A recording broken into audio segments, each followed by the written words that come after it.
नमस्ते मित्रांनो, जिल्हांतर्गत बदली प्रक्रिया 2025 आज 7 ऑगस्ट 2025 म्हणजे बदली संवर्ग क्रमांक 4 म्हणजे बदली पात्र शिक्षकांचा पसंतीक्रम भरण्याचा आज तिसरा दिवस, उद्या शेवटचा दिवस आहे। त्यामुळे सगळ्या बदली पात्र शिक्षकांनी आपला फॉर्म सेव्ह करून सबमिट करायचा आहे। जास्त सिनियर लोकांनी लवकर सबमिट केला तर ज्युनियर लोकांना त्यांचे पसंतीक्रम पाहून इतर पसंतीक्रम देणं सोयीचं आणि सोपं जाईल। म्हणून सर्वांना विनंती आहे की सर्वांनी सिनियर लोकांनी तरी निदान आज पसंतीक्रम भरून घ्यावेत।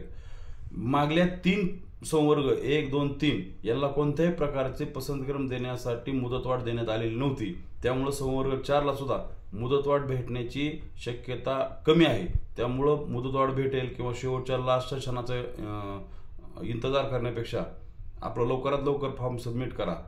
त्यानंतर महत्त्वाची गोष्ट, काल 6 ऑगस्ट 2024 दुपारी 4 वाजता मुंबई हायकोर्टामध्ये संच मान्यतेवर सुनावणी होती, पण ती सुनावणी आज 7 ऑगस्ट 2024 रोजी दुपारी 4 वाजता होणार आहे।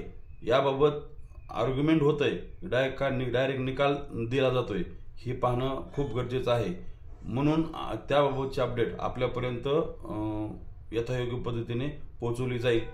दुसरी महत्त्वाची गोष्ट, काल एक ग्रामविकास विभागाकडून महत्त्वाचं पत्र आलं की संवर्ग 1 मध्ये किंवा 2 मध्ये ज्यांनी बोगस लाभ घेतलेला आहे, बोगस प्रमाणपत्राचा आधारे लाभ घेतलेला आहे, अशा शिक्षकांवर 16/6/2025 या पत्रान्वये काय कारवाई केली याची विचारणा त्या कालच्या पत्रामध्ये केलेली आहे की त्या मुख्य कार्यकारी अधिकाऱ्यांनी गट शिक्षण अधिकाऱ्यांनी कोणती त्यांच्यावर कारवाई केलेली आहे आणि त्या 16/6/2025 रोजीच्या पत्रामध्ये कोणती कारवाई करणं अपेक्षित आहे हे सुद्धा सर्व त्यात मुद्दे दिलेले आहेत।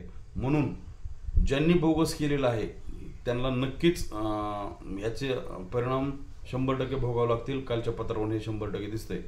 त्यामुळे दुसरी महत्त्वाची गोष्ट, सगळ्यांनी संवर्ग 4 ने त्यातल्या ज्युनियर शिक्षकांनी व्यवस्थित पसंतीक्रम टाका। जर दुर्गम भागातल्या किंवा अंतर जास्त असलेल्या किंवा ज्या ठिकाणी पटसंख्या कमी आहे अशा शाळा जरी तुम्ही टाकावं लागल्या तरी नक्की टाका, कारण विस्थापित होऊन 100-200 किलोमीटर जाण्यापेक्षा आपले इथं जवळची एखादी शाळा लहान पटाची असेल किंवा थोडी प्रॉब्लेमॅटिक अशी एखादी शाळा असेल तर ती टाकण्यास सुद्धा मला हरकत नाही। कारण विस्थापित हे तुम्ही नंतर आत्ता होणार आहेत आणि जर तुम्हाला पटसंख्या अभावी जर परत तुम्ही अतिरिक्त होणार असाल तर ते आजचं मरण उद्या गेल्यासारखं होईल। त्यामुळं सर्वांनी व्यवस्थित अभ्यास करून पसंतीक्रम भरवा। आज दुपारी 4 वाजता जे काही मुंबई हायकोर्टातील निकालाची अपडेट असेल ते आपल्यापर्यंत यथायोग्य पद्धतीने पोहोचवली जाईल।